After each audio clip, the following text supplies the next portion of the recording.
Hi there guys, Neil at Italia Autos here. Welcome back, hopefully you're all doing well. We're back with the 145 again this week and we're going to be putting the engine back in place.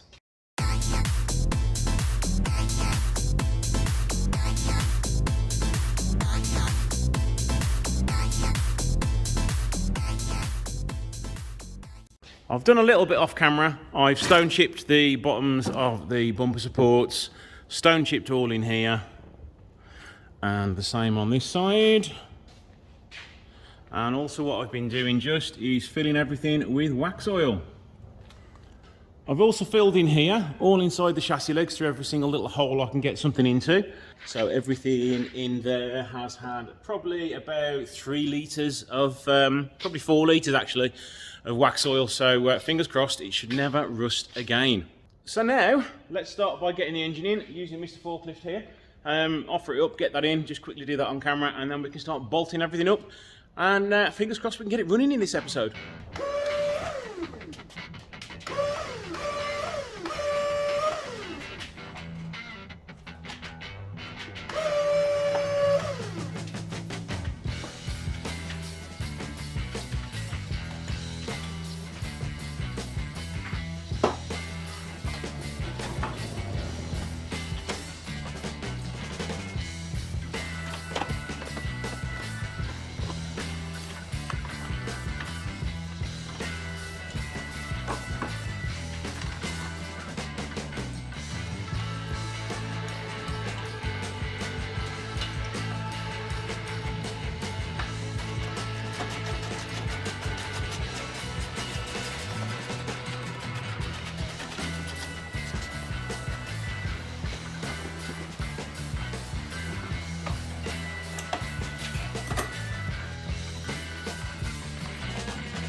These clips I'm about to fit to support the AC rad are called Spire clips.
Wheel bearing is now all out. That took 15 tons of pressure to get that one out, so it was well and truly stuck in there.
Right, We are, the bare minimum is back together, so we can at least crank it over and see if it will start. So fingers crossed I've done everything right.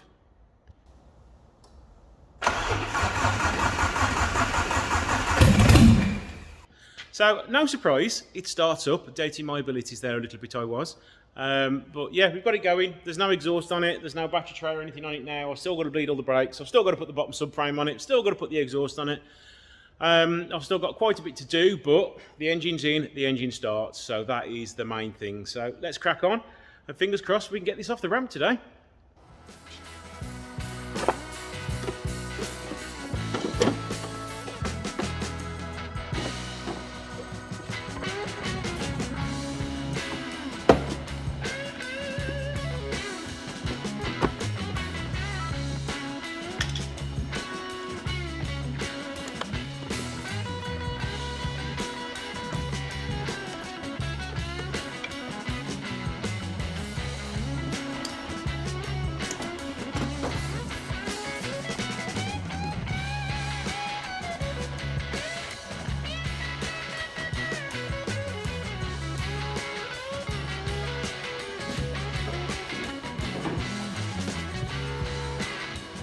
We're now at the point where it can be started again now. I've put the catalytic converter on and the front pipe on, so the exhaust is still going to be noisy, but I need to swap the exhaust from the one outside and then pop it onto this one. I've topped all the fluids up, and I've bled the clutch, bled the brakes, so we just need to make sure the throttle cable is in the right position and make sure there's no leaks and just make sure it's running right. So let's give it a go.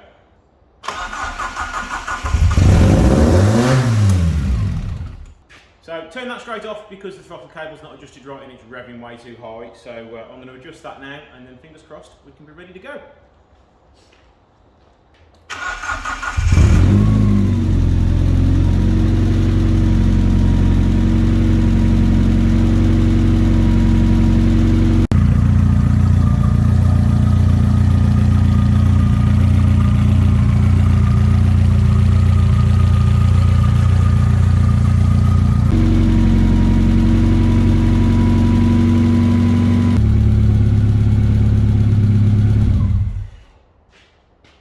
So there we go, engine runs. Off camera now, I'm just going to run this all up to temperature, make sure everything's working. So join me in a minute, and fingers crossed we can take it for a spin.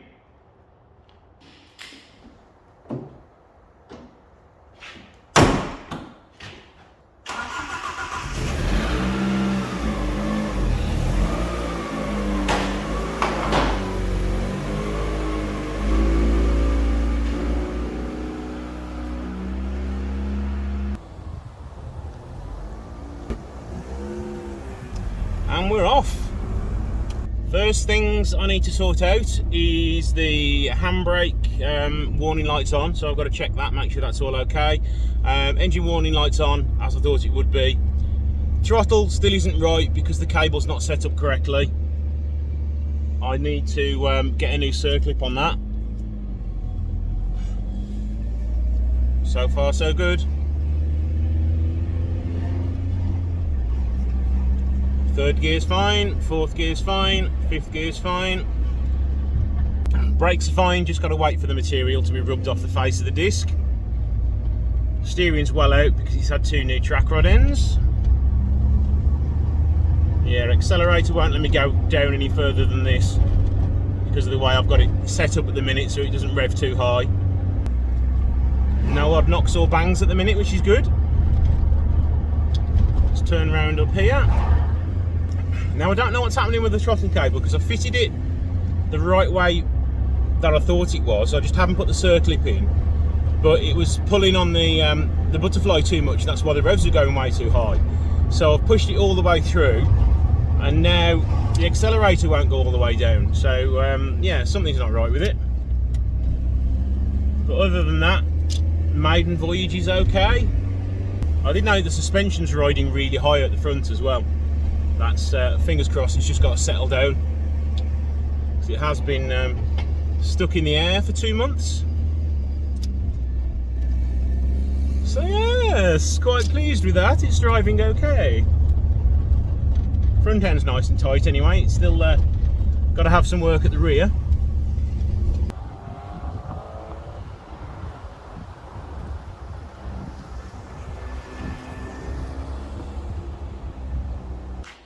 So finally figured out the problem with the cable is that this is separating from in here, and it's when you're putting the cable on, it's not going all the way back in.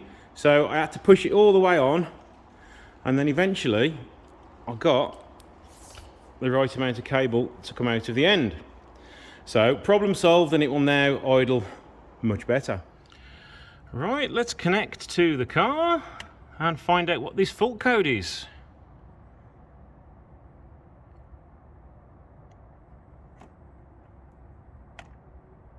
Throttle potentiometer. I bet I've left it unplugged. Let's check.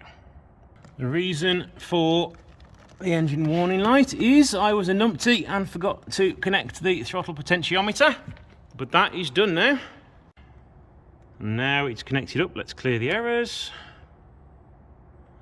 Boom, gone, sorted. Now this gaffer tape here has been on the car for many months through rain and shine, so this sticky bit here, which is left on the back paintwork, isn't coming off, so I'm going to use my my wheel and hopefully get it off without damaging the paintwork.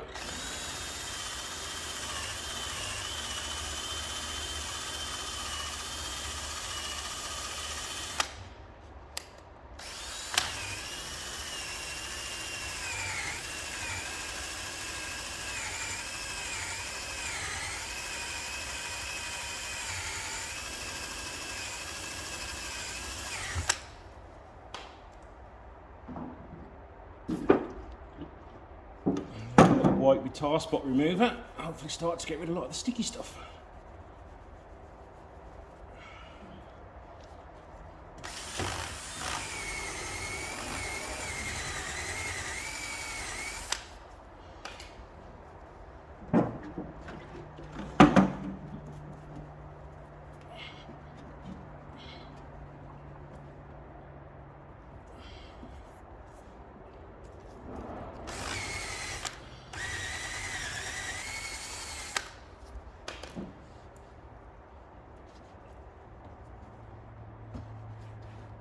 There we go, all gone.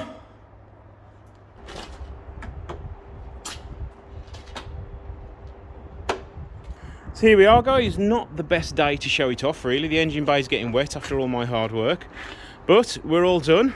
So much effort has gone into restoring this car, and it's now finally back on the road. If you remember back to it, it had accident damage at the front here.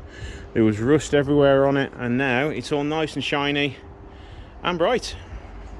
So there you go, guys, another project for a customer has been finished, and you can hopefully start to enjoy that.